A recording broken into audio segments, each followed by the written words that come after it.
Popcorn World.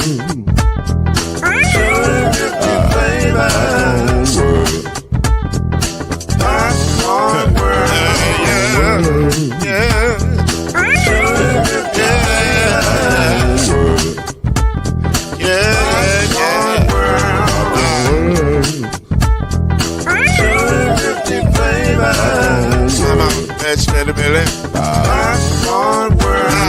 Can I make you groove now? Yes, I can. So you can get this groove in the back of a can. You can make it round the world and it holds in your hand. Popcorn World. 250 flavors gonna make you smile. 250 flavors gonna make you smile. 250 flavors gonna make you smile. I said popcorn make you smile. Ah. Popcorn World. Popcorn World. Popcorn World. It's a popcorn world. It's a popcorn world.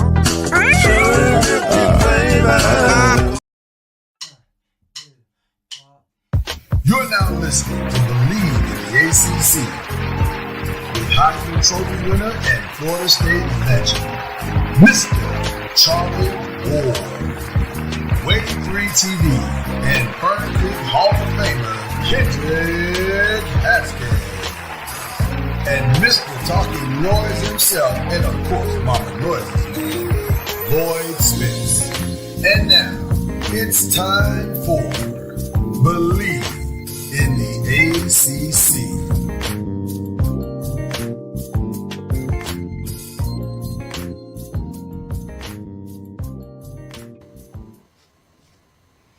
Hello, everybody. Unfortunately, we come on today with very, very tragic news, as you may or may not have heard yesterday yesterday evening, rather, a Black Hawk helicopter collided with an American Airlines commercial flight over the Potomac, I believe it was the Potomac in Washington, D.C. And initially, it was a tragedy in and of itself because there were believed to be no survivors. It has now been confirmed and reported that members of the U.S. figure skating team and coaches were aboard that flight 5342, I believe, is the number, and there are believed to be no survivors on that flight. It is a horrific tragedy. The members of the flight, it looks like did not survive. The members on the helicopter, it appears and looks like they did not survive as well. The families are being contacted. So we at Bleav in the ACC, we want to send our thoughts and our prayers to everyone involved in this, from the families of those who were on the flight to U.S. figure skating as a whole, and just everyone involved. It's just a horrific tragedy, and we want to send our thoughts and prayers to all those people. So we wanted to get that spoken. Shocking, Kendrick and Charlie, this morning. Shocking information in regards to that, but definitely didn't want to come on the air this morning or during this broadcast and not acknowledge that unbelievable situation. So your thoughts before we get started with our show? Yeah, obviously shocking. I mean, that's the first I heard about the Olympic team being on the flight. Just waking up to that news this morning is a very tragic incident. Prayers to everyone involved, including those who survived, who witnessed it, the air traffic controllers and all of them, because obviously there was a mistake made somewhere along the lines, and feel sorry for that person or those people that were involved in that, and so prayers out to them and their mental health, and just prayers out to everyone involved. And that's Very, very tough news this morning for all those involved, because I'm sure, as we all know, there's miscommunication along the way when you have that kind of uh, tragedy or issues. So yes, there's a lot of people that were definitely sad to hear that news, especially USA figure skating team.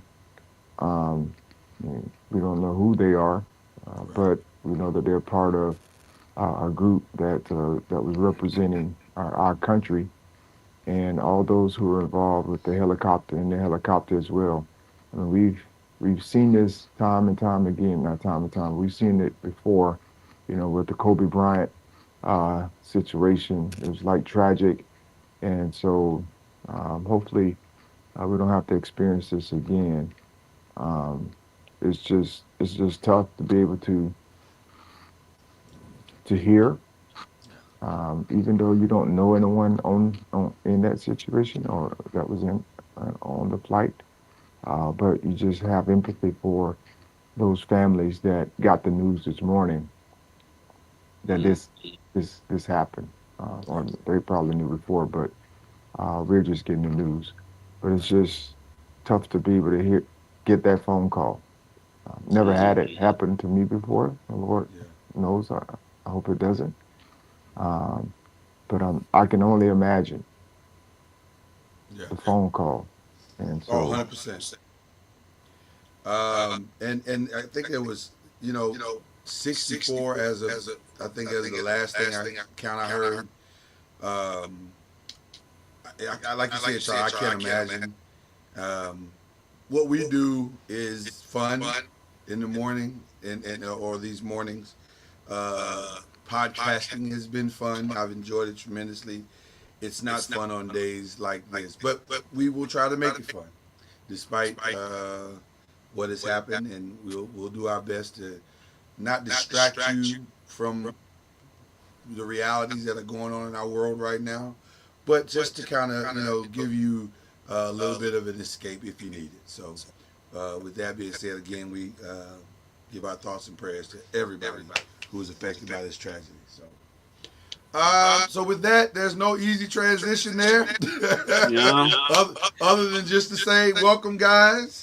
This is Bleav in the ACC, and we have breaking news. We were going to go a completely different route to start this show this morning, and yesterday afternoon, at about 5:40 Eastern, John Cook, the legendary coach for the Nebraska volleyball team, decided I've done all I can do here.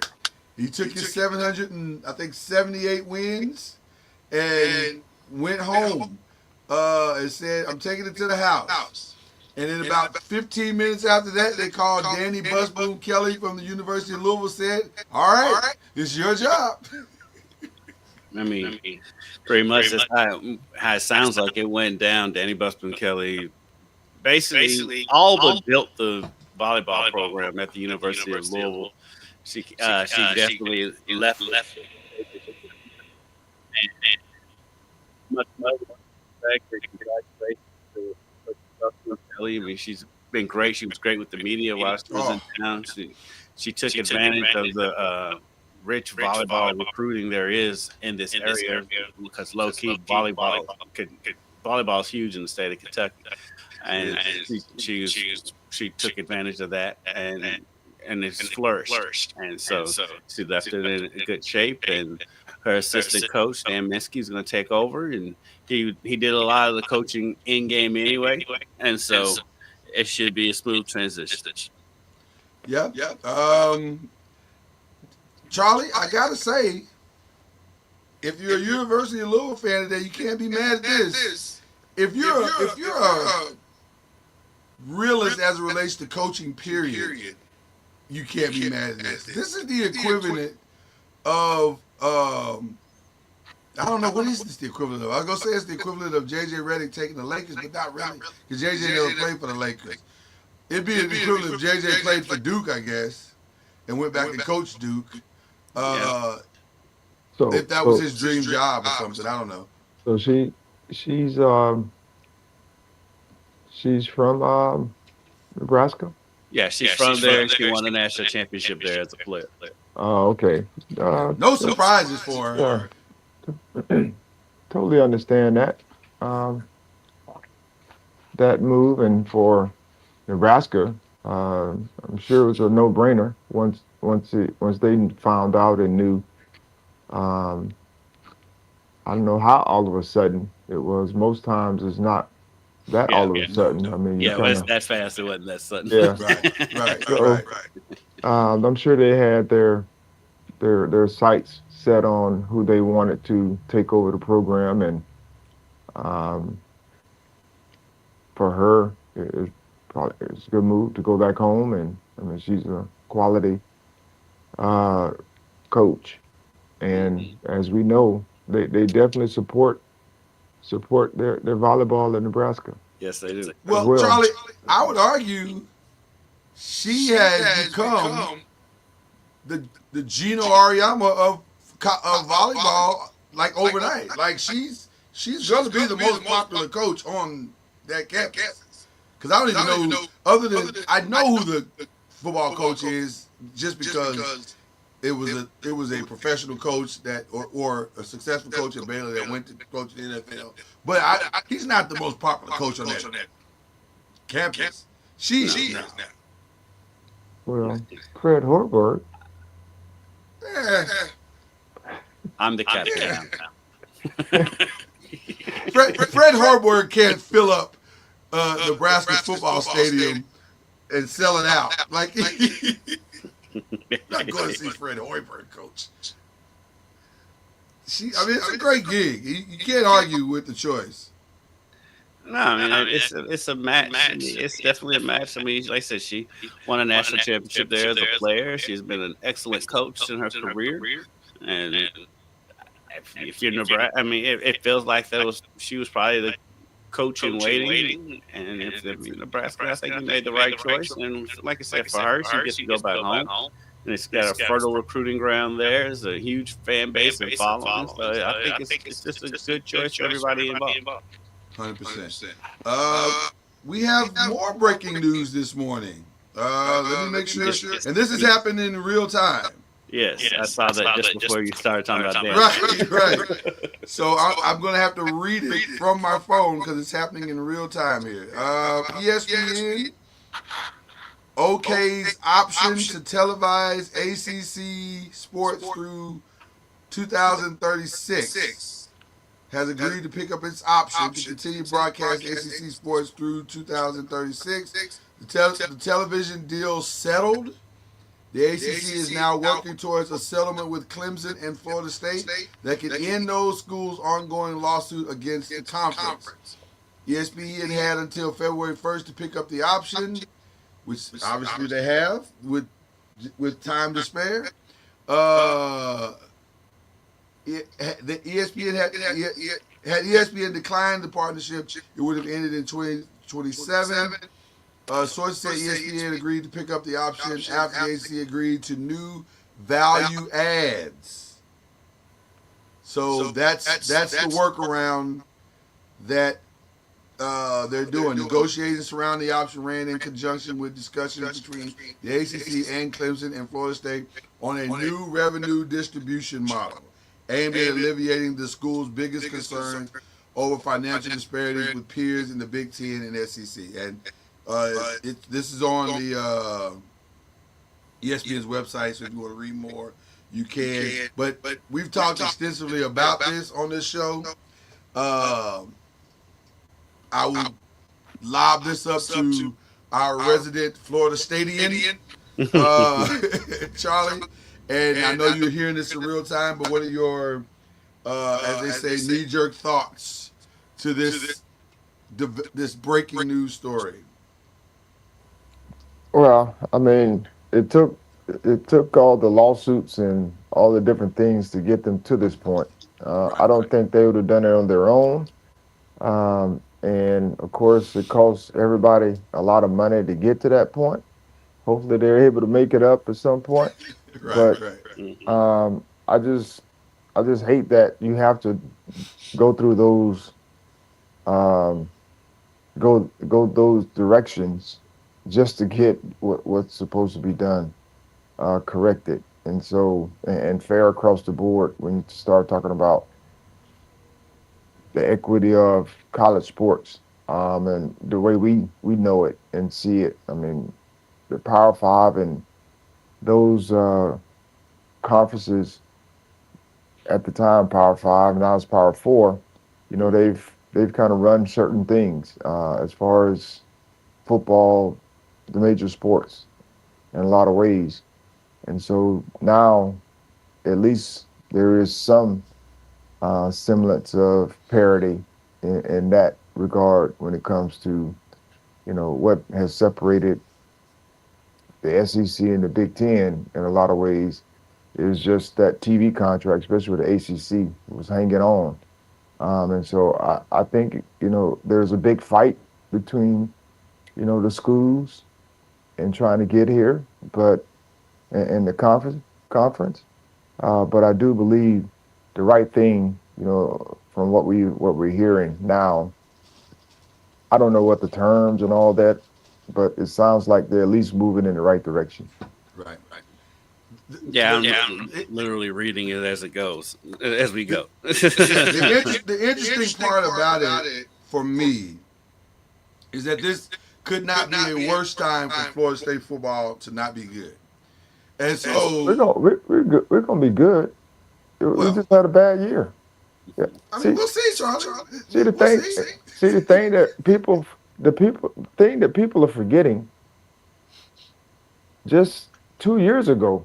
I understand the recency bias. I totally get that. And Right. last year was definitely a year for everyone to remember in a lot of ways, but we'll remember because that's going to fuel whatever happens next. But just the year before, we lost one game out of Right. 14.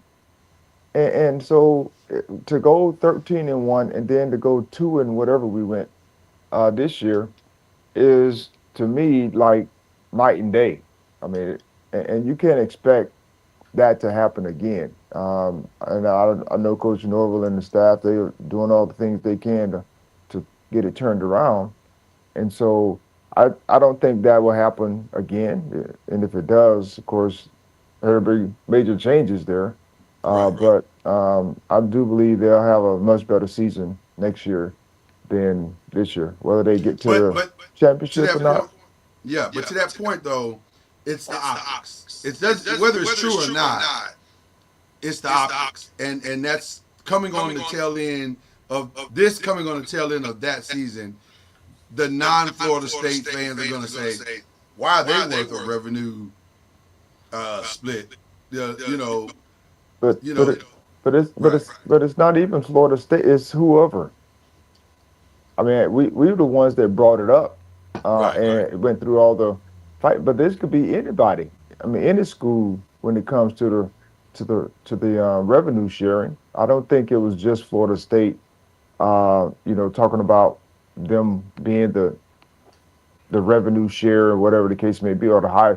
They or the just model. said, Yeah, yeah, they just wanted to make sure that if the programs that are doing the most or in the bringing in the most, that they receive the most or a certain percentage. And so I don't think that's any different than any other conference, or well, maybe it is. can you're right there at the University of Louisville. How do you think this news is going to be received there? I I think they're okay. It is weird that like Clemson and Florida State are the focuses of I mean of the deal. I mean, and of the art. Maybe it's just the article. Maybe there's more to come out. But like I guess because they had the lawsuits, that Right. they're the focus of the deal. But yeah, I mean, like if you're the other schools, yeah, I can see like why you'd be like, well, why are they? Especially, I mean, like you said, like the optics of it. You look at the programs now. Florida State's coming off of what a 2-win season.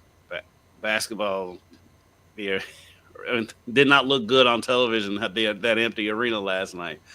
And then the way Clemson's up and down with football and basketball right now. Clemson is a brand, but in the long grand scheme of things, yeah, Florida State is kind of like they brought the ACC into prominence when they joined the ACC in football, and so I can see it both sides of the argument. But I mean, if as long as it makes the ACC competitive with the other Power Four conferences, I think the other schools are going to be fine with it. They just want to be able to be competitive because Coach Wallace in his press conference yesterday alluded to it somewhat yesterday about NIL money, but that a lot of where a lot of it comes down to, as long as they can be competitive, because a lot of these ACC schools are basically across the street from the ACC, SEC, and Big Ten schools. And so as long as it's competitive, I think they'll be fine with it. But see, the thing that I think everyone's missing is Florida State and Clemson are named in this whole deal because they're the ones that stuck their neck out for. Right. Yeah. They stuck their neck out for the other schools.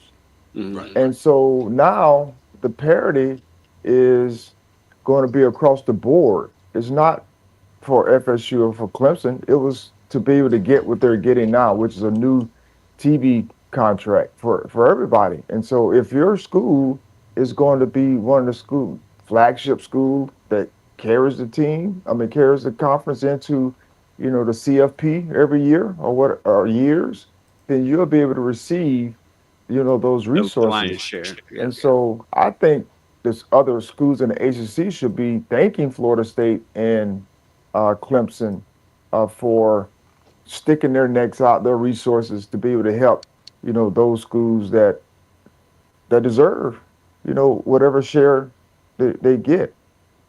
Right. And if you're U of L this year, you're in pretty good shape for all that. So, yeah, I mean, like I said, I think at the end of the day, everybody just wants to be able to be competitive and be as level of a playing field as possible.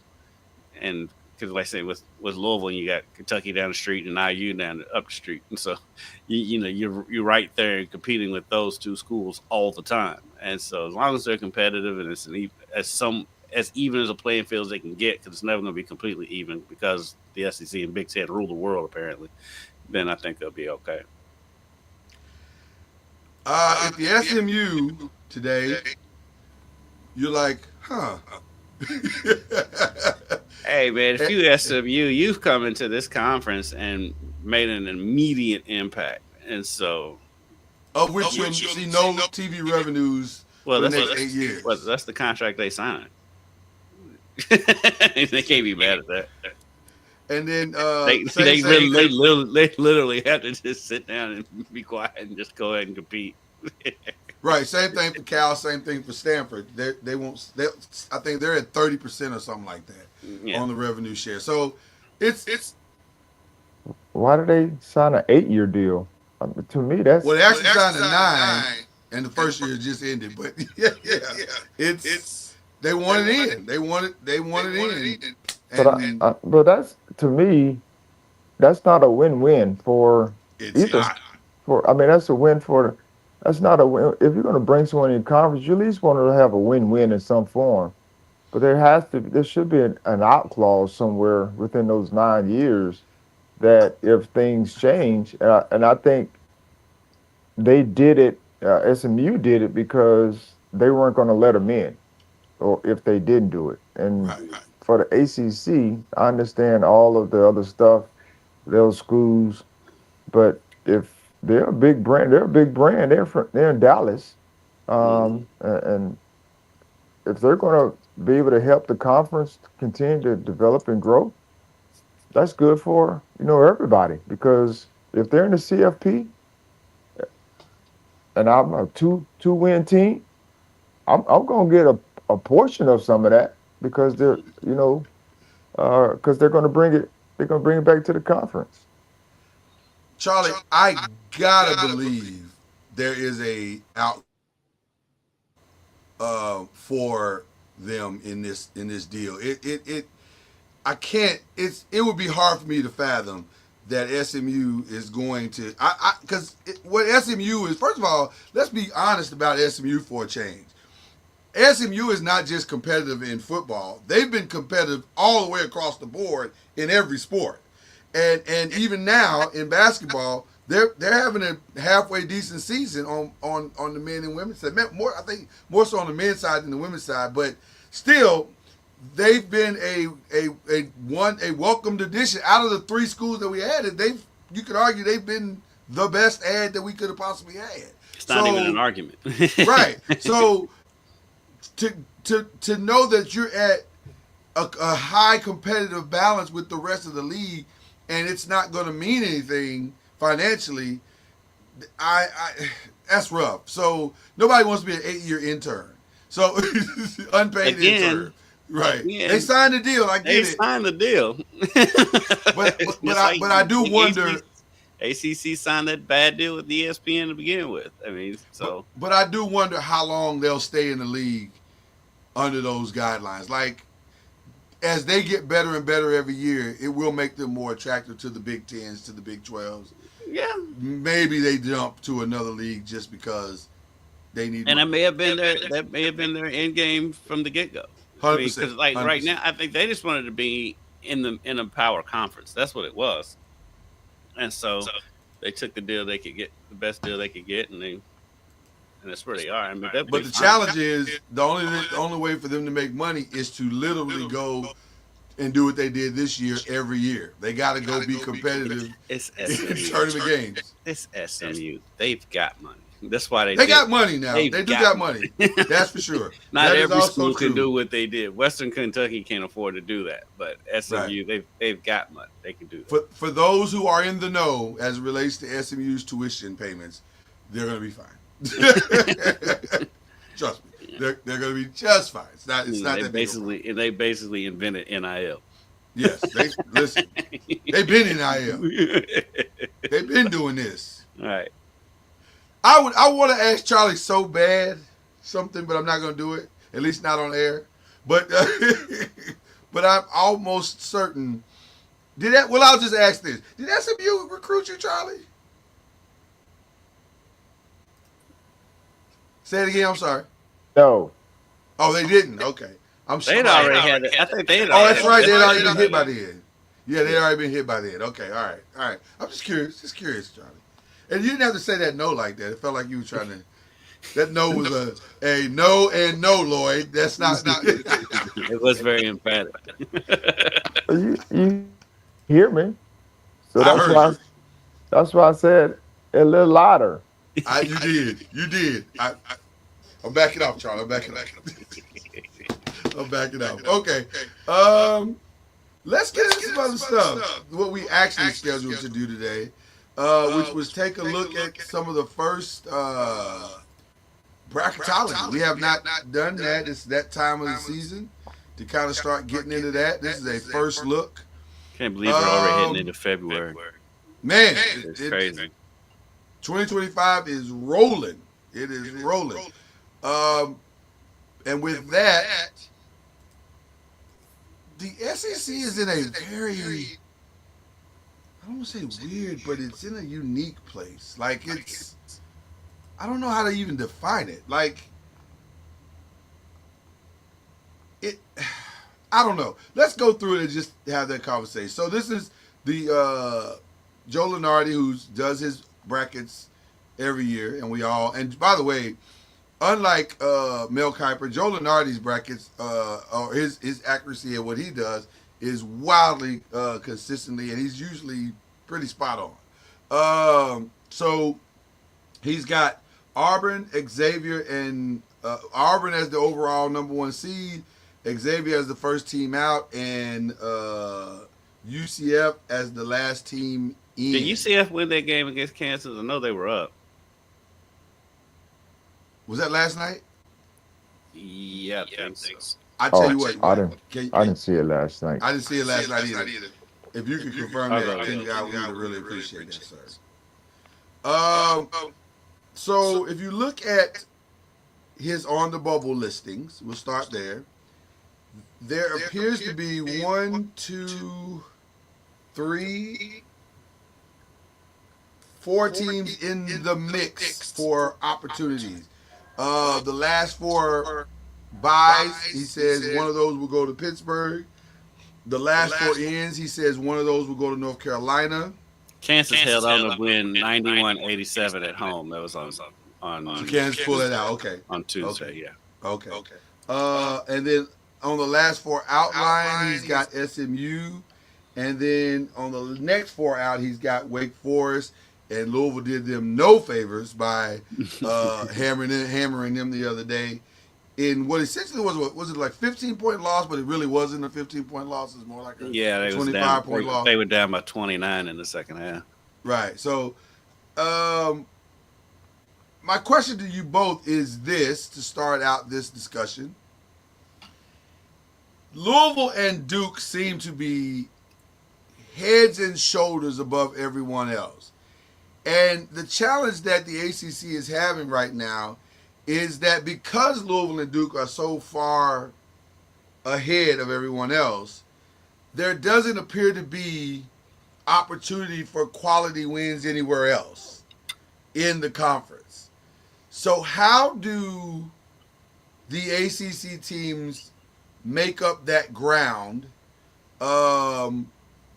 as the February and as we roll into February going into March? How do they make up that ground if you can't get a quality win anywhere? Because right now, Joe Lunardi has Louisville as a 6 seed. And then he has he has Clemson in. Okay, so Clemson would be in according to Joe.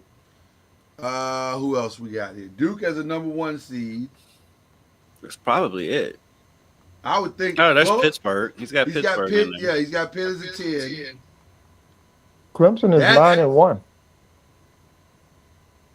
Clemson is 9-1 in the league. In the conference, right? And they're 17-4 overall. So okay. When you say Duke and Louisville are head and shoulders, I mean, statistically, Clemson is in the mix as well. They're playing consistently if they're 9-1. Maybe they haven't played Louisville or Duke. That one is a loss to Louisville. Oh, well, by double digits. Well, when I say they're not considered in the sense of the eyes of the AP and coaches voters for whatever reasons. So it's interesting because the ACC all of a sudden has the same problem in basketball that it had in football, which is the value of the conference. And so you're 1,000% correct, Charlie, in that Clemson is matter of fact. Let's just go to pull up their the standings for the ACC right now, and then we can see it for ourselves. And I think it's the same problem.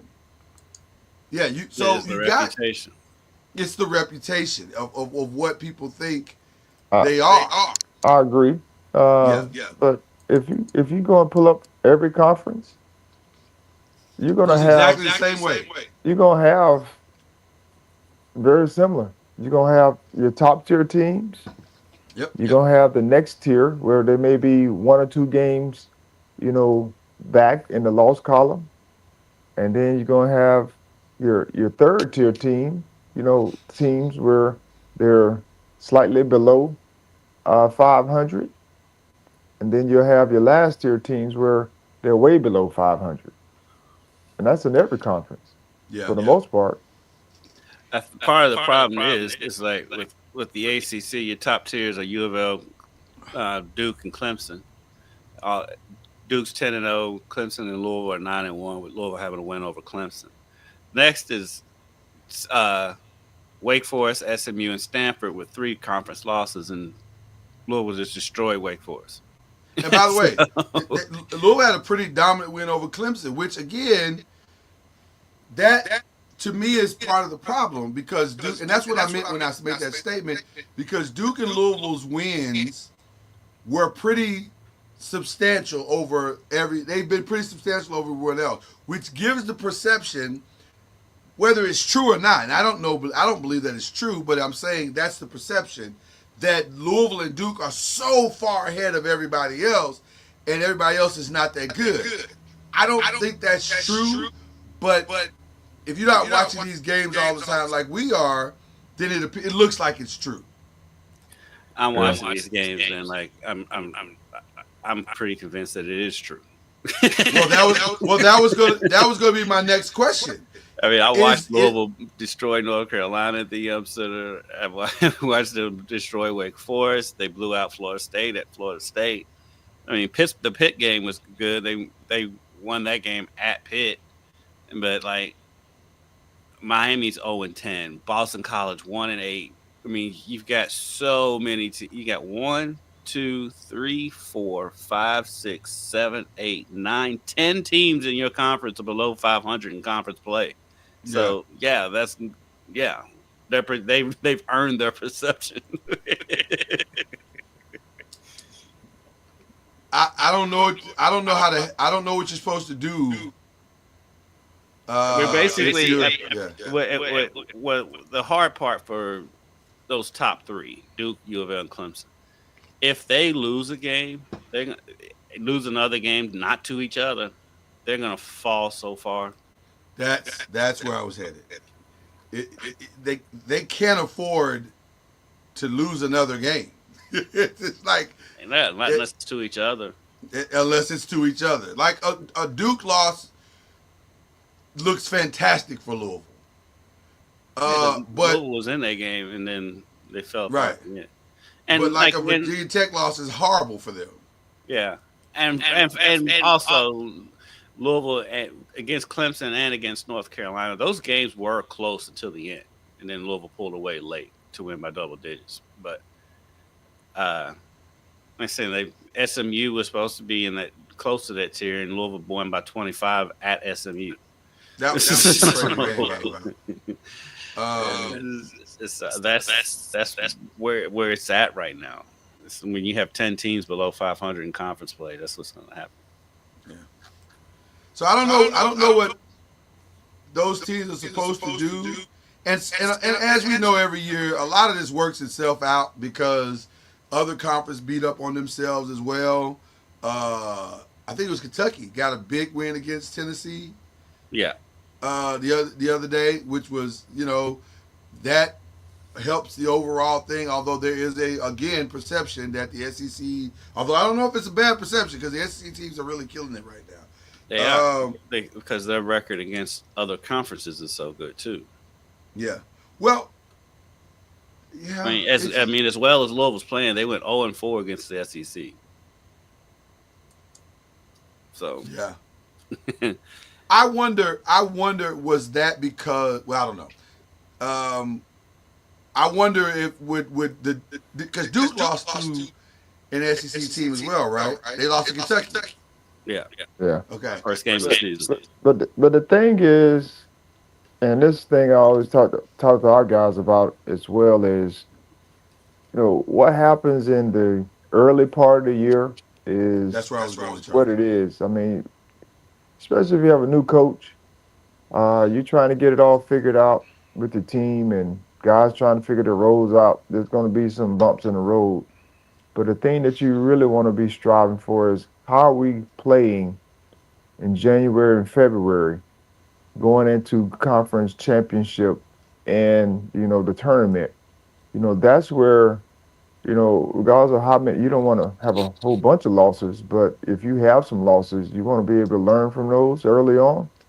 But you want to be playing your best basketball around this time, going into February, and you want to be clicking at a high level because that's, regardless of where your seed is, you want to have a higher seed, but regardless of where you are, you want to be playing at a high level because if you're going to play somebody, you want to be playing them when you're playing well, whether it's a top seed or not. And so I just think, the key is how can we sustain this level of play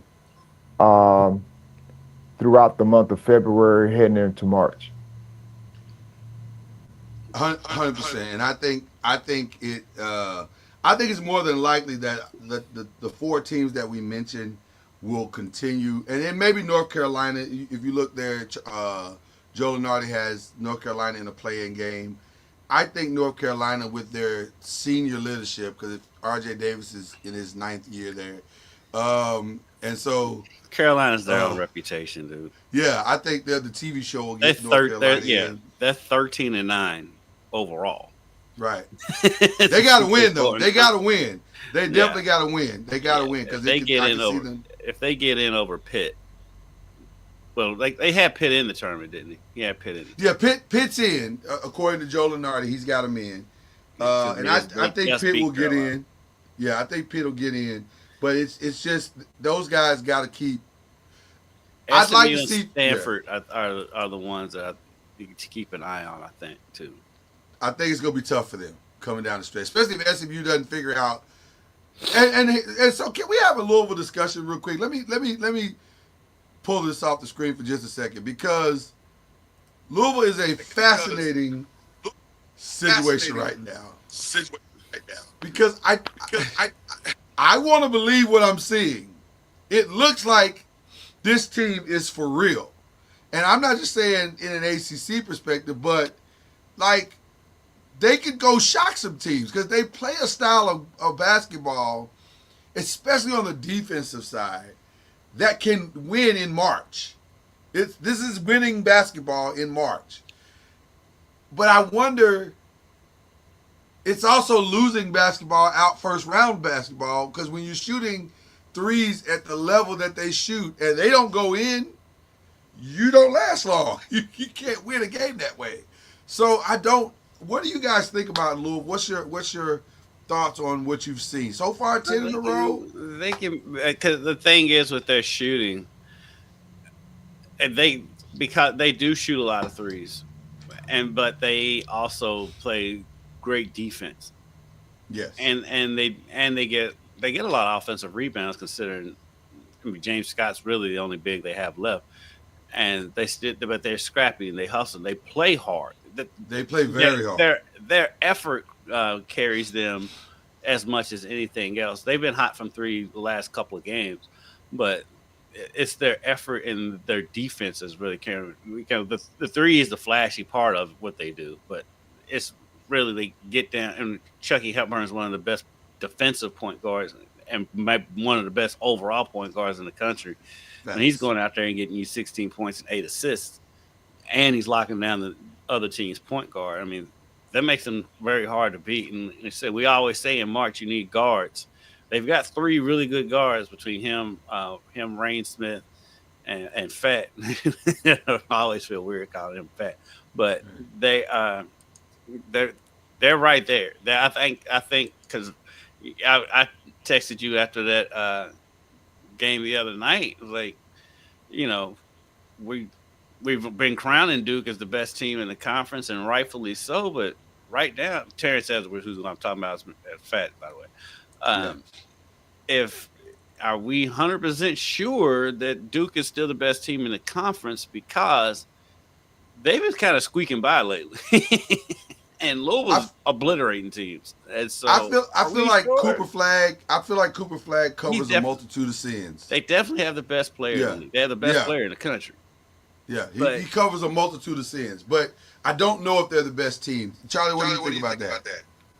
Well, I haven't watched any of them play, but I've just been following them. You know, I mean, there are a lot of, and all this will play out, of course, over the course of the season. Right now, we're just speculating on who's the best by the way they're playing and the results that they're getting. And when you have 2 teams that are competitive and they are the same, the game will be good. It comes down to who makes the most plays when you need them, and those types of things. And so we look forward to having Clemson, Louisville, and Duke, playing again because we know that those games will be super competitive. And so regardless, I mean, it's just like good on good, in practice. You're gonna have a lot of things going on that's good. And so I look forward to seeing those matchups. because as I tell my guys all the time, if you play a certain way against the opponent, the score will reflect how you competed. And Mm-hmm. so if we're better than this team that we're competing against, the score will reflect that. We talking about these 25-point wins. Well, the other team, they're out there trying as well. But if we're getting after it and we're doing all executing at a high level, the score reflected. And when you're playing against other teams that's very similar to you, the score reflected. And you'll be in a dogfight. And so you have to figure out how to manage those games as well. So I just think, you know, I don't have to watch the games, to know if you're talking about teams that are competing at a high level and being consistent. The score reflect that, and you can see who they are. Mm-hmm. Yeah. And if you have a dude like Cooper Flag, when we start talking about covering a multitude of sins, He is a dude. that let's use that guy. And that's no different than LeBron James or any of the other guys that you have. I mean, LeBron took his team to the finals like 8 years in a row. And you can tell me half of the guys that he played with. And Oh so yeah, yeah, you can. you can't. Yeah, I mean, he yeah, didn't. Kyrie, Kevin Love, Richard Jefferson, J.R. Smith, Dwayne Wade, Chris Bosh, Ray Allen. He's had some help, Charlie, is what we're saying. He's had some help. Yes. He's had some help. Well, there's a Uh, few years that he didn't have people that we Yeah, didn't know, Also true. and they ended up in the finals. those last couple of years in Cleveland. Yeah, That first year in Cleveland, well, when the they went to years the when they had final, to, I have the no years idea when who they, was on that team. yeah, well, who's the dude that had guarding Steph?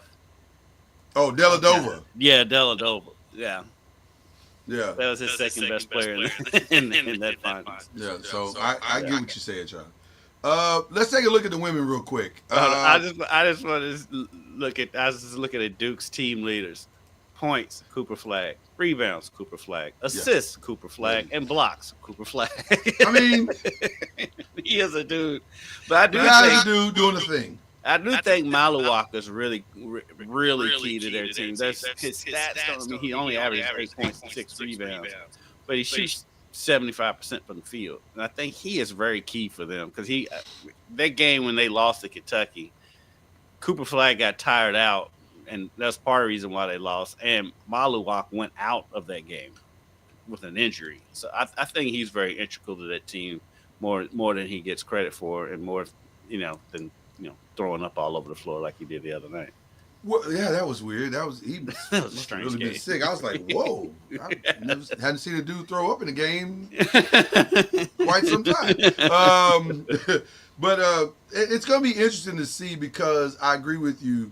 Obviously, Cooper Flag is not doing it, quote unquote, alone, but it kind of feels like he is, though, because He feels like he could make a Danny Manning run in the tournament. yes, and also he feels like he could make a Zion Williams run in the tournament. You understand what I'm saying? Like, they're that good, but also he carries so much on his shoulders that if maybe he flames out, it's a lot of pressure both ways. We'll see how it unfolds as the year continues. But Dude is a pro.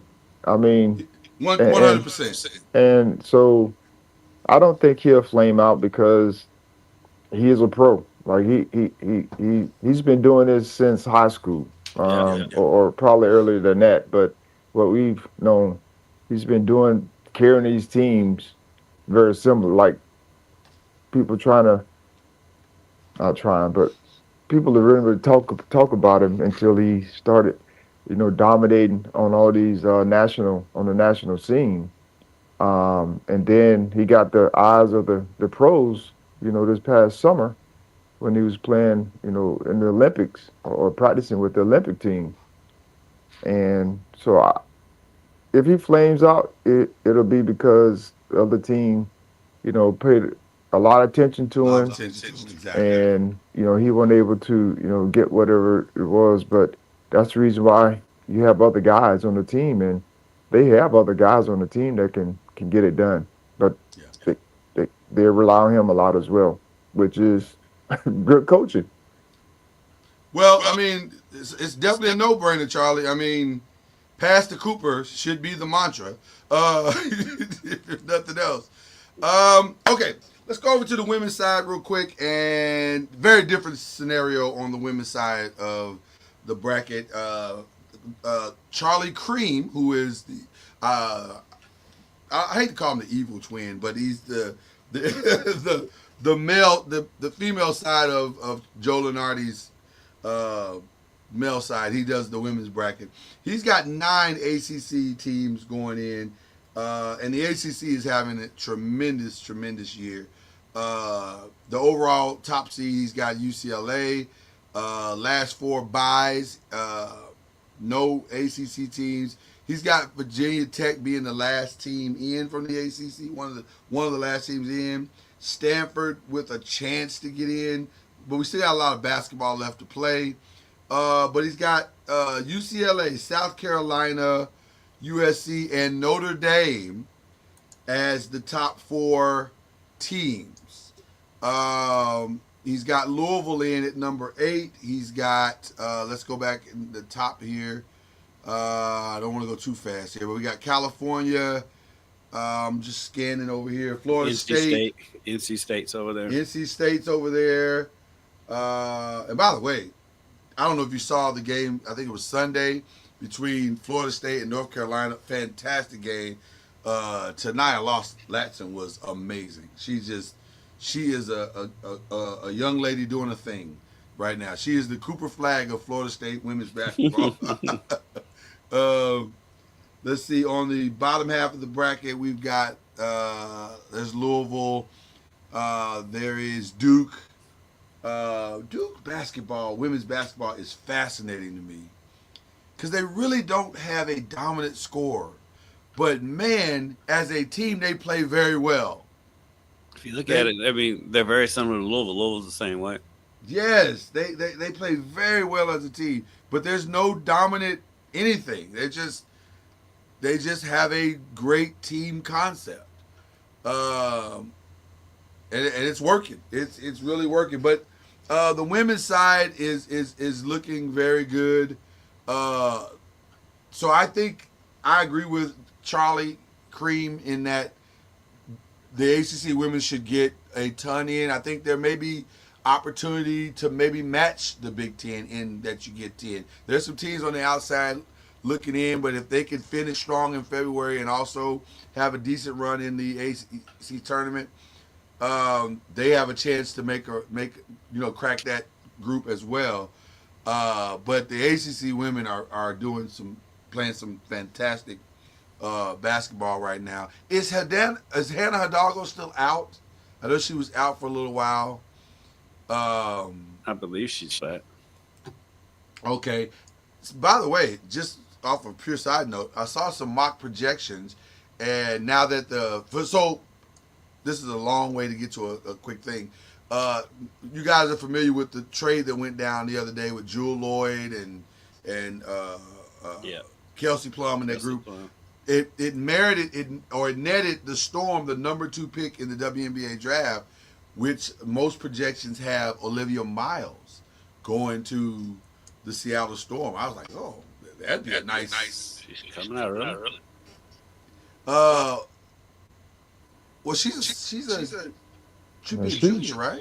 She's been there a few years. Yeah, she's been there. She just redshirted when she had her knee surgery or knee issues. I didn't realize she was already a senior. I knew she redshirted. I thought she was just a junior. Yeah, no. Remember, we had been talking about her for quite some time, and then she had the injury last year, so she pretty much set out all. Well, she did set out all of last year. So this is her final, I guess, year. She left high school early. That's what she reclassified. That's what it is. She left high school early, so she was playing her freshman year was her senior year in high school. So she Gotcha. didn't play her senior year in high school.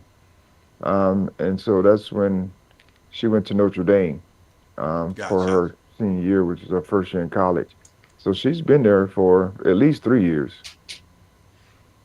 I'll be honest with you. If I had to pick today, somebody said you got to pick somebody to go win the national championship. I've been on Notre Dame since all season. Same here. I'd be hard pressed. As great as UCLA has been, they have been fantastic. As great as USC has been, as great as South Carolina has been. Notre I Dame's the love dark great horse. guards. I love great guard play. Historically, that has mattered in March. And I'm telling you, those two women, But the women have some really good guard teams, though. they do. They do. Those are just my two favorites. Yeah, and people forget about Citron. Sonia Citron. I mean, she's shooting 35% from three, Yeah. and she's averaging 13, just under 14 points a game, and almost 3 assists. So she's right up there with them too. And then Leota King, she's averaging a double this season. So they at Notre Dame, their starting five is as good as any starting five in the country. Now they do slack off when it gets down to the bench. The bench is a little thin, but that starting five can compete with anybody. That's taking nothing away from Texas. I know their team, their guard play has been fantastic. Taniya's been amazing. I mean, Taniya's leading the conference. So I get it. I totally get it. There's something about those two ladies and their basketball IQ that I think when it comes to March, I just got a funny feeling, guys. That's all I'm saying. But again, that's today. No, I'm with you. I'll have to make that selection right now. But when we fill out our brackets, I don't know. We'll see. Hey, Taniya's been so good. I mean, she's Taniya's been outstanding. She leads the country. I mean, how about the top two scorers in the country out of the ACC? Because Hidalgo's right behind her. Yeah, they've been outstanding. Which is interesting because I don't think that's what everybody would have predicted going into this season. It was all about Paige. It was all about Juju. I get it, and rightfully so. Those two women are phenomenal. They'll probably go 1-1 back to back in the WNBA draft this year and next year. But But this is what makes the conference so difficult. SMU has the third leading scorer in the conference and the leading rebounder in the conference. They're 2-7. Yeah. That's how tough it is, and it's also strange. Well, That's how tough it is. that just means they have two good players. Yeah. But when you have that makes you dangerous against anybody you play. Yeah. And they need some help. They got to get some help from the contributing players. Maybe they need to spend some NIL money with the ladies basketball team. It's coming. Yeah. So 7 ranked teams in the ACC. yeah. All right. So that gives us that takes us into our first look on mock drafts as well. And by the way, not for nothing, I don't know if you guys have heard about this, but ACC quarterback Tyler Shuck. Okay, let's go with that. It just does not look like Shuck. I'm sorry. It doesn't, but it's like Shuck and Horn. But he's having a day. He had a day. He's been having a week. At the Senior Bowl. Yeah, he's been killing it. People are saying, "Hey, this kid might have something." He may be playing himself into a draftable situation. So it's interesting. But I want to look at the first draft. But he was good in college. I mean, 100%. especially at Louisville. Yeah. I mean, I thought he was going to be I thought he'd be a draft pick regardless. I mean, he's not going to be a high draft pick, but I mean, I could see him being 3rd or 4th round quarterback. As weird as this is going to sound, his age is what plays against him. His age and his injury history. I mean, he's had so many injuries. Yes. I mean, last year was his first full year playing Yeah. playing a full season. Yeah.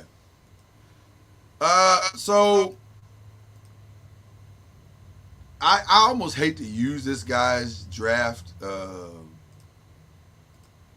information because he's typically like way off on most of his picks, but he may not be on this time. So let's talk about the top of the draft. We got Tennessee, Cleveland, and the Giants. If you're Tennessee, how do you come out of this draft not picking a quarterback? Are you that sold on Will Levis? They're going quarterback. It's only been a year. But it was a really bad year. It was a bad year. This is 2 years. No, he's been there 2 years now. Yeah, but I don't think he's been the starter for 2 years. This is his first full year as a starter. Right, as a starter. They had to bench him a few times. So I guess they'll go quarterback, I think. You think so? That's wow. Charlie, I know you're not a fan of that. What do you think they should do?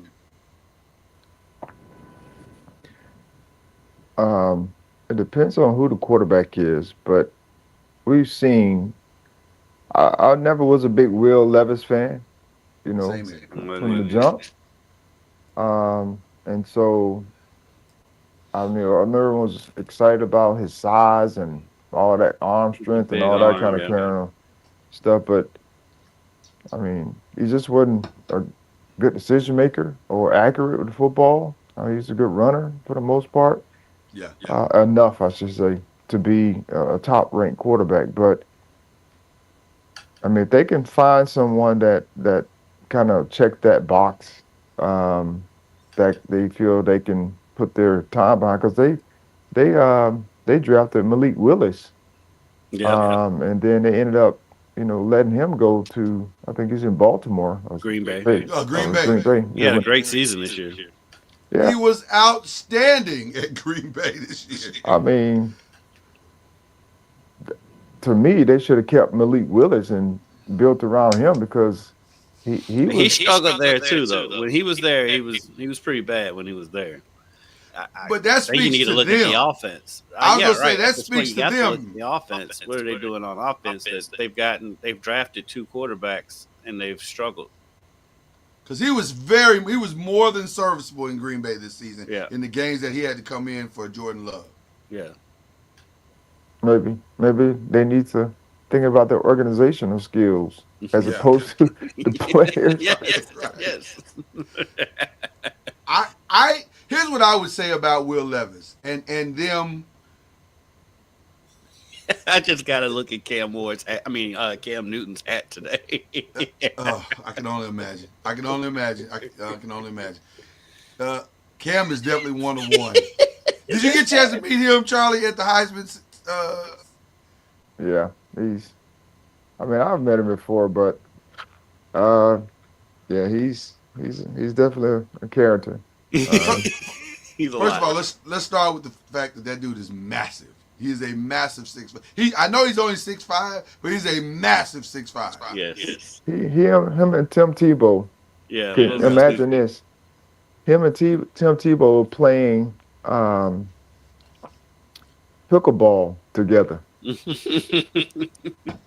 Just imagine them two on the pickleball court. Both bigger than the court. Yeah. And Cam Casting shadows. Cam is massive. Mm-hmm. It's very evident when he stands next to people, and you can see it. You're like, oh my how God, big this dude that is. so much bigger than everybody.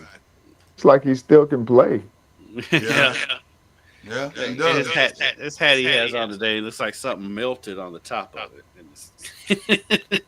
He has those hats made. Like, I know. Because I wanted to. I told him, I was like, hey man, I need to get one of them hats, because one of the hats he had at the Heisman. I said, hey, can I get one of them hats? He's like, yeah man, just hit me up. I got you. Why would you I was like, all right, cool. Charlie, I will pay you $1 million to wear one of these hats on the Bleav. Okay.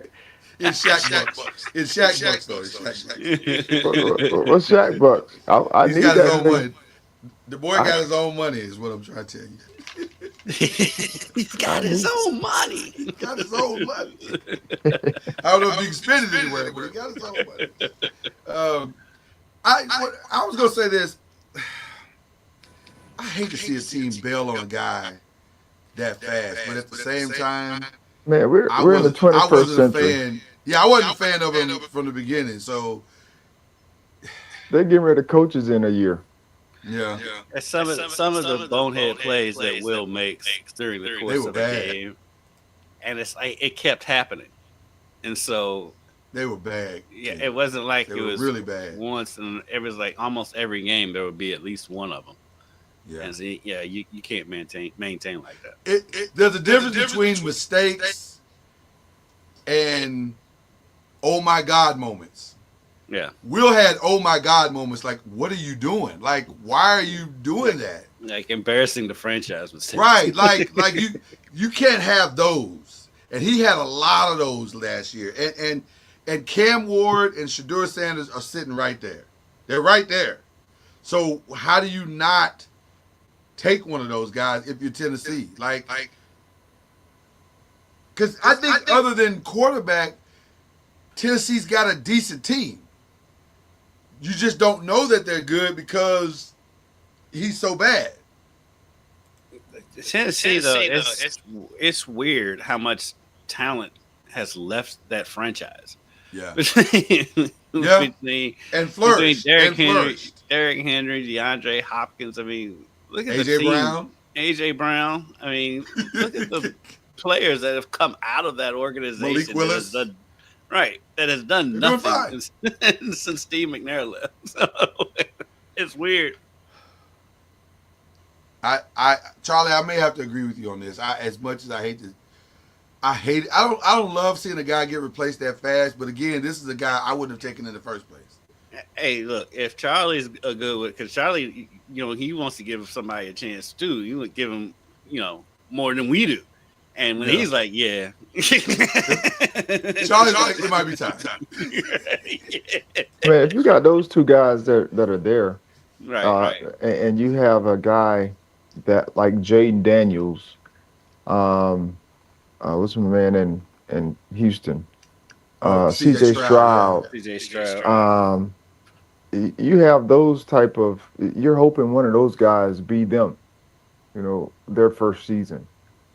The guy that I would say would be that guy would be Cam Ward. The reason I say that is because he's able to move around, make plays in the pocket, and if your offensive line is not up to par, you're gonna need somebody like him to be able to make those necessary plays. Not saying that Shedeur can't do that, but he's more of a pocket guy, and he does move to make plays and. Very similar to Mahomes. Mahomes is not your typical runner, but when you need to get a first down or make a play out of the pocket, he's able to do that. And so I see Shedeur more in that light, as opposed to a guy very similar to Cam Ward being more like a Jaden Daniels, where he can make things happen with his legs if possible as well. But you can't go wrong with either one of them, but you definitely need to make sure that you have the proper coaching in place and culture and players around the player so that he can be successful. I think that's the biggest, to me, that is the biggest difference for the success of a young quarterback. I mean, you think Charlie, Go ahead. Not to interrupt, but I just want to ask you this question. Could a Travis Hunter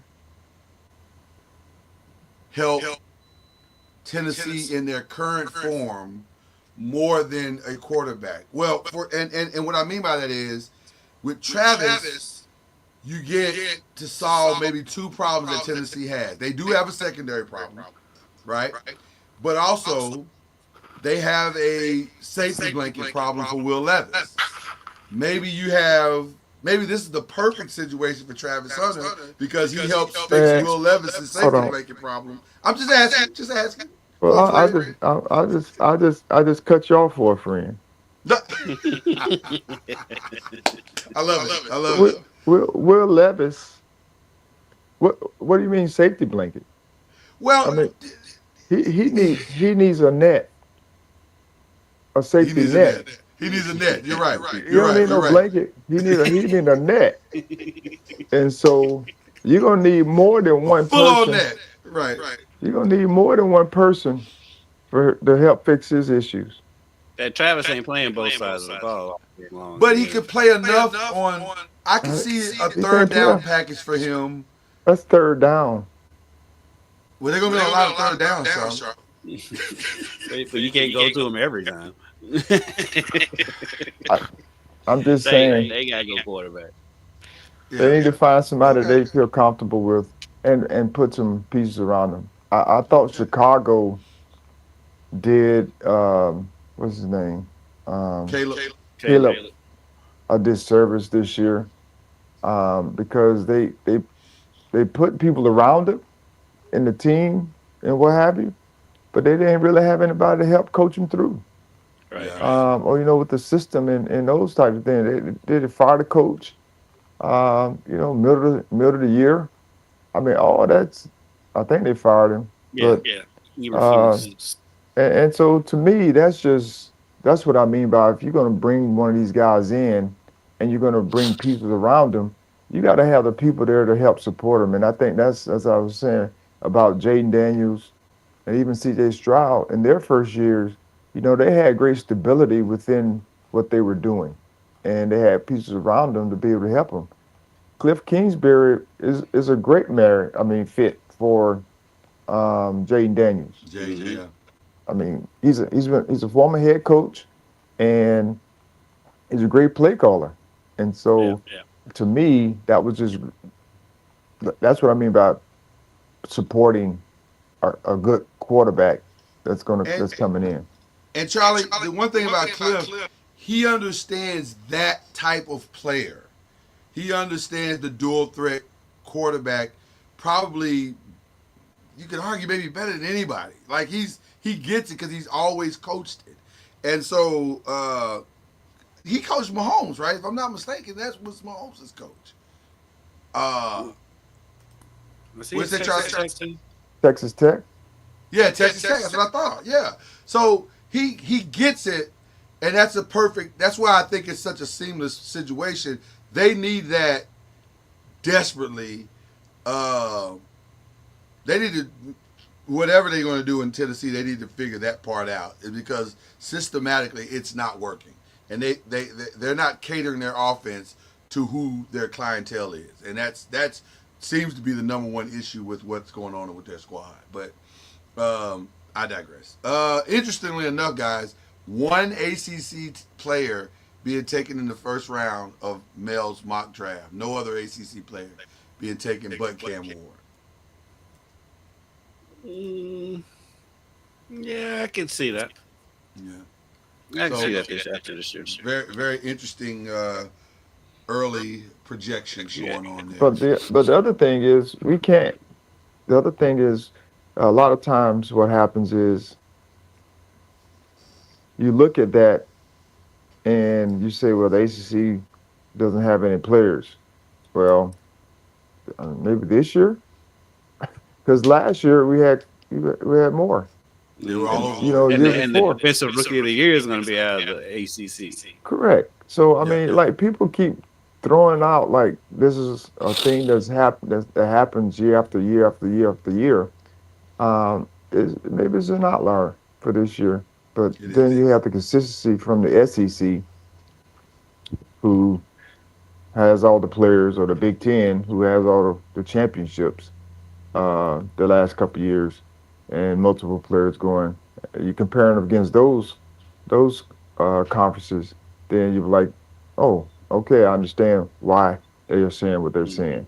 Yeah. Well, there's going to be a lot of ACC players drafted later. I mean, just off Louisville's roster. I mean, Shuck will probably be a late one round. Ashton Gelati would probably be the first one to go. Quincy Riley's going to get picked.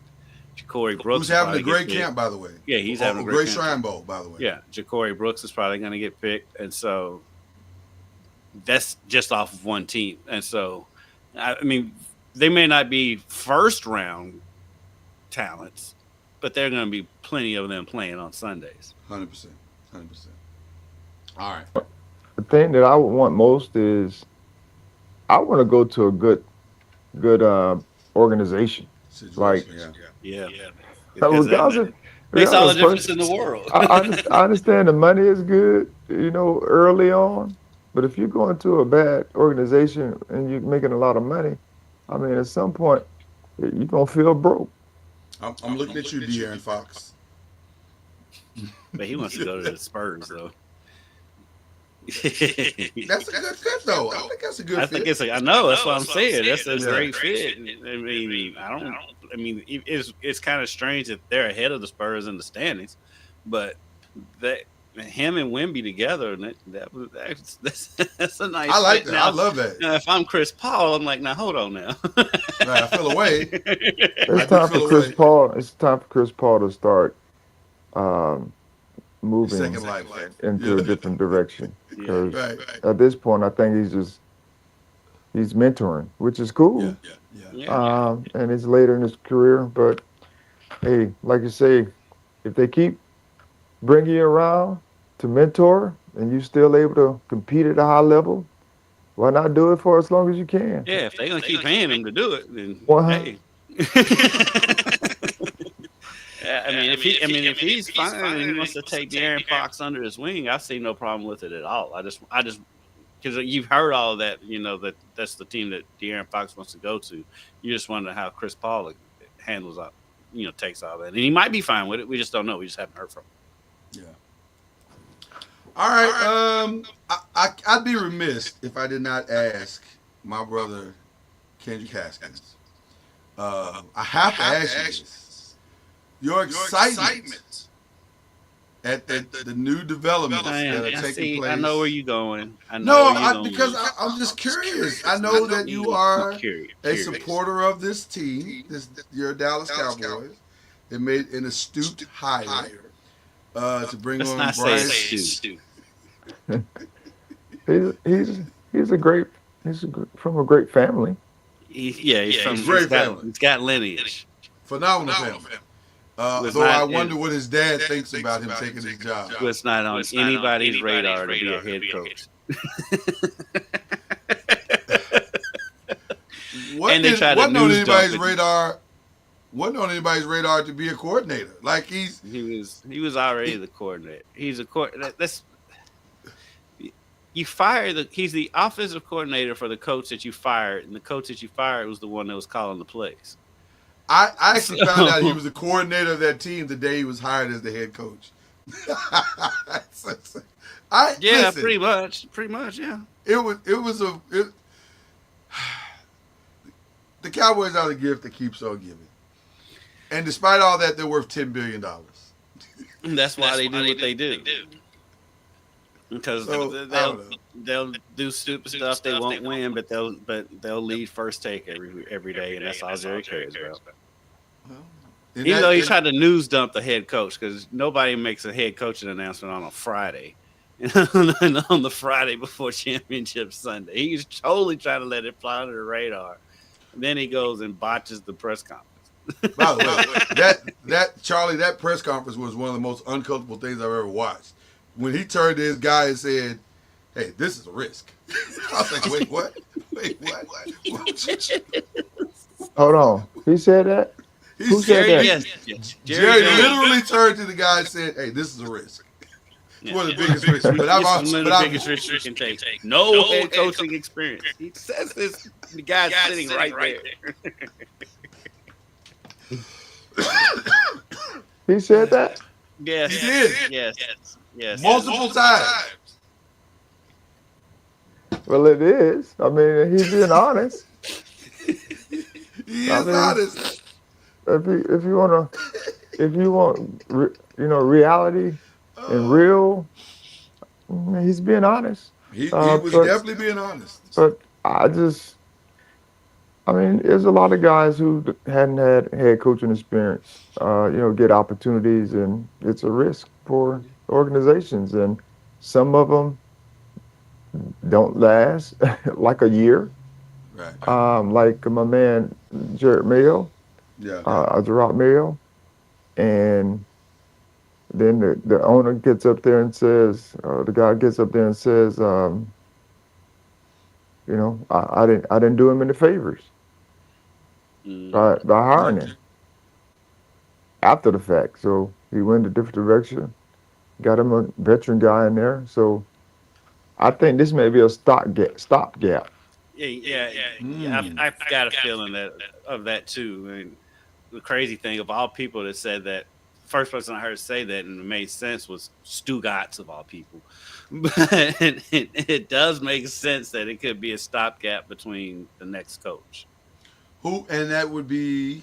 You guys offer a solution on that one? It could either be Belichick or Dion. He could have got Dion now. No. Um, It's not a good look for Dion to leave as soon as his son leaves. So That's true. yeah. give him a couple more a year or two, and That's true. same with Belichick. Especially when they just got there. So I I'll be could interested definitely to see. see that being a stopgap. I agree with you, Charlie. Yeah, I mean, if he's sitting up there saying the man is a risk, I mean, and I don't think they wanted to go through trying to find a permanent guy, a potential permanent guy, when they could just move somebody up for right now to kind of Hmm. make it easier for And them. his contract is 4 years, and that Dak Prescott has 4 years left on his contract. If you're Michael Parsons, is the massive contract you're about to sign going to be the reason why you don't care what this is? Yep. Okay. Even though Michael strikes me as somebody who wants to win, he's crazy and says a lot of crazy stuff, but I've never felt like this guy doesn't want to win or he's just in it for the money. He's a passionate guy. Sometimes he talks too much. He talks way too much. Yes, but But he's giving you max effort. I mean, the way he played at the end of the season, coming back from an injury when the team season is over, they're already out of playoff contention, and he's still out there playing like Lawrence Taylor. Then I mean, he's going to give you max effort no matter what. I love that about him. I wish he would shut up sometimes, but I see Micah having a Saquon like trajectory. Like I he's can gonna see sign that him extension, leaving. though. He's signing that extension. Well, he probably will, but I could also see him saying, you know what? Why don't we try this somewhere else? And then when he goes to that team, they become amazing. And he's defensive player of the year. I mean, at this point, and if this is what they're doing, it depends on how long they're actually going to stay behind Schottenheimer if he struggles. If it's a struggle, I say you do right by Micah and let him go somewhere else because obviously you're not winning and the clock's ticking at this point. But if they're having some success, then He might stick around. He might stick around. Yeah, he's sticking around. I can see them doing right by him like they did Ware when they let him go to the Broncos. And so I can see that too. All right. Well, But he's going to compete. That's one thing. He drives me crazy when he talks, but he's going to compete. Yeah, always. All right. Well, let's see what kind of shout outs we got for today, gentlemen. We start with the great Charlie Ward. I'm gonna shout out to my team, the Florida State Seminoles, FSUS Seminoles. We've had 2 good wins back to back here. Um, uh, Tuesday night and Wednesday night, and guys, I'm proud of them. Guys are playing well, competing at a high level. Games have been, well, they're supposed to be good quality games, which they were for us because the other team was, high level. But our guys have played extremely well, so I'm proud of them and the effort they've been giving. these last couple games and got senior night coming up. One of our guys is 27 points shy of Trey Card, 27 points shy right now of 1K scoring. You Wow. feed him the rock. So um, it's on him. I mean, he's one of our best players, so he has a chance to do what he need to do without sabotaging the game, trying to get there. But yes, just very proud of them and their effort. Um, That's it. You good? yes. I got 2 shout outs. First, for the first time ever, we had 3 high school basketball players from the state of Kentucky voted to the McDonald's All-American game. So shout out to Zakiah Johnson from Sacred Heart, Leah Macy from Barstown Bethlehem, and Malachi Moreno from Great Crossing out in Scott County. All 3 of them will represent the state of Kentucky in the McDonald's All-American game. Zakiah is going to LSU, Leah is going to Notre Dame, and Malachi is going to the University of Kentucky. I also want to shout out to U of L basketball sports information director Dana Brown, because I reached out to her about a story I did, and she's made it come true. So later today, I will be heading over to U of L to do a sit-down interview with Chucky Hepburn and Peyton Siva. Peyton Siva's kind of been a mentor to Chucky since he came to Louisville, and couldn't ask for a much better mentor if you're the U of L point guard than from Peyton Siva. So I'm going to sit down with those 2 gentlemen this afternoon. So shout out to Dana for making it happen, and shout out to them for making time for me. I have a weird shout out, but it's a good one though. If you like this sort of thing, shout out to Paul Levesque.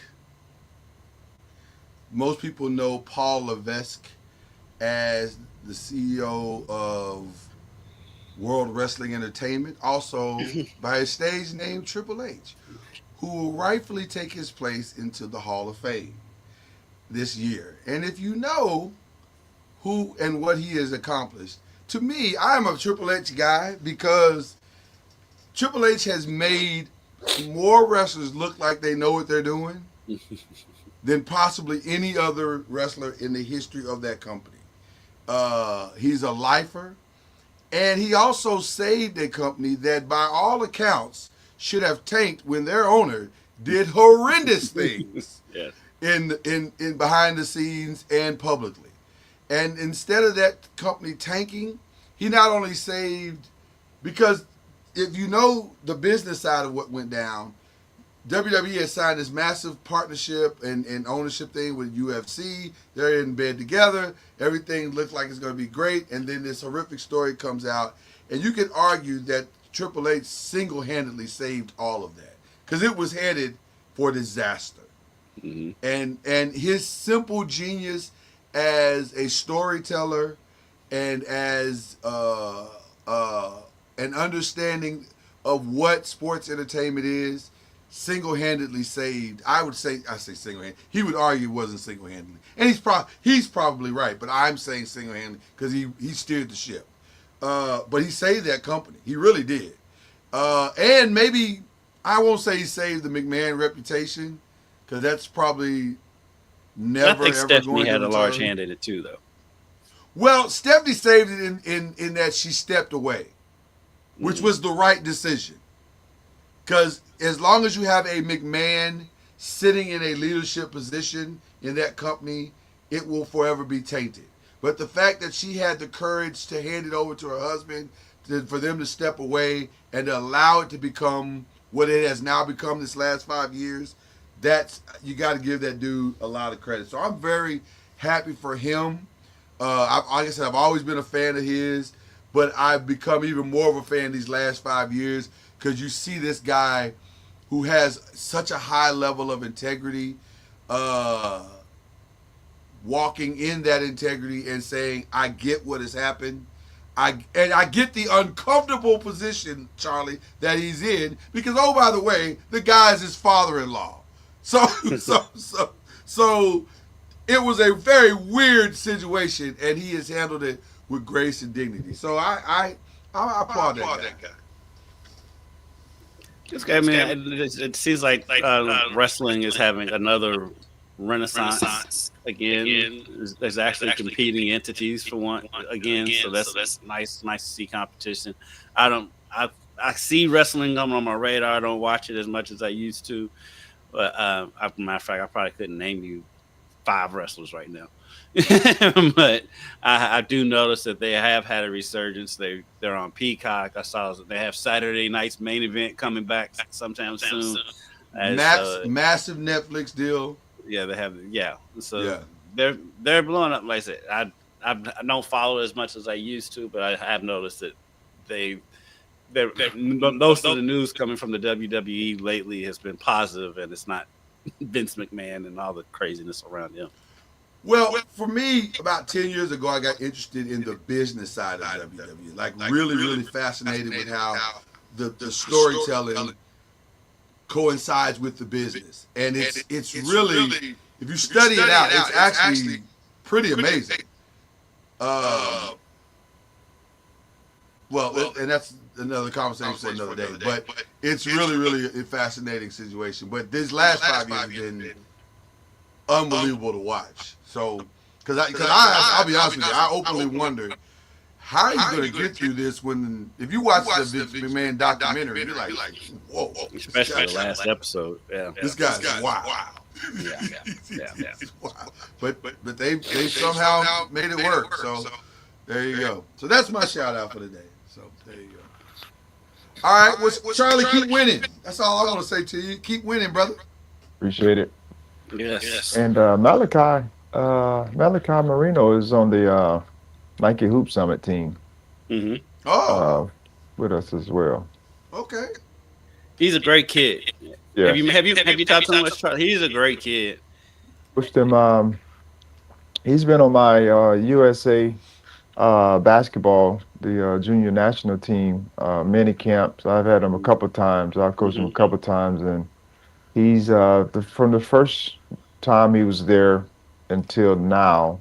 I mean, the last time I've seen great improvement. I mean, the Joker grew as well. Yeah. Since that short window, but he's improved tremendously from the first time he was there to now, and now he has the opportunity to be on the Nike Hoop Summit team, which is a great accomplishment for a young player. Before we take off, guys, I got to ask you both because I cannot remember. This is a weird shout out to give, but it's also an informational shout out. Who was the young man that signed to North Carolina that announced it on TNT last week? What was that kid's name? Do you guys remember? Yeah, because it came down between Carolina and Kentucky. Let me What's find that, out. Charlie? Caleb Williams. It Was his name Caleb Williams? Yeah, I Too? believe so. I do believe Wow. that's what it was. Irony. Wow. He's good too. He's good. I was going to. That was the reason why I brought it up because I was going to ask you, had he been in your USA camp as well? Yes, he's been there. Okay. Is he as good as advertised? Yeah, he's good. I mean, there's been some guys that didn't even make the USA, junior national team that's been to camp. And you see them, on television now in college, and I mean they weren't able to make the team for whatever reason. They just weren't probably good fits, but they were very good players. But a lot of these guys, man, you see them and you see the talent, and sometimes they just don't do well at that juncture, gelling with other talent. But in that scenario, but they're really good players. Okay. I'm just curious. That was unique for TNT to make that announcement live like that. But maybe they see the road ahead and they say, well, this is a very ESPN type thing to do, so we might as well get. Well, ESPN already did it. They had the kid that went to BYU that made his announcement on first take. That's what I'm saying. It's a very ESPN thing to do, and since they're going to be marrying ESPN and less than 6 I months. think, yeah, Might I as think well some of get that used to has. I think some of that too has something to do with Kenny. Kenny, oh for sure, 100%. You know, because you know he's going on TNT to announce between North Carolina and anybody. You know he's going to North Carolina. He's not going to sit. Kenny ain't going to have this man sitting next to him picking Kentucky. And picking Kentucky, right. Whole family there, you know, and all that. No. Yeah, it was wild that they did that after the West Coast game. It was like, I know. I was like, why you make the people wait till 1 o'clock in the morning to make this announcement? Right, But, that part made zero sense. but, okay, I mean, listen, Right. they got a free trip to Atlanta, and I guess everybody's happy. So it all worked out. All right, we're out of here. That's it. No Super Bowl predictions this week because Super Bowl is next week, so there's no reason to get ahead of ourselves. We got time. Yeah. So there you go. But that's the great Charlie Ward. That's the great Kendrick Haskins. I'm Lloyd Spence. This is Bleav in the ACC. We'll see you next time. You've been listening to Bleav in the ACC with Charlie Ward, Lloyd Spence, and Kendrick Haskins. Please like, follow, subscribe, and share from the Noisemakers page on Facebook and on YouTube. And you can also listen to us on Spotify, Apple Music, iTunes, and wherever podcasts can be heard. And join us next time on Bleav in the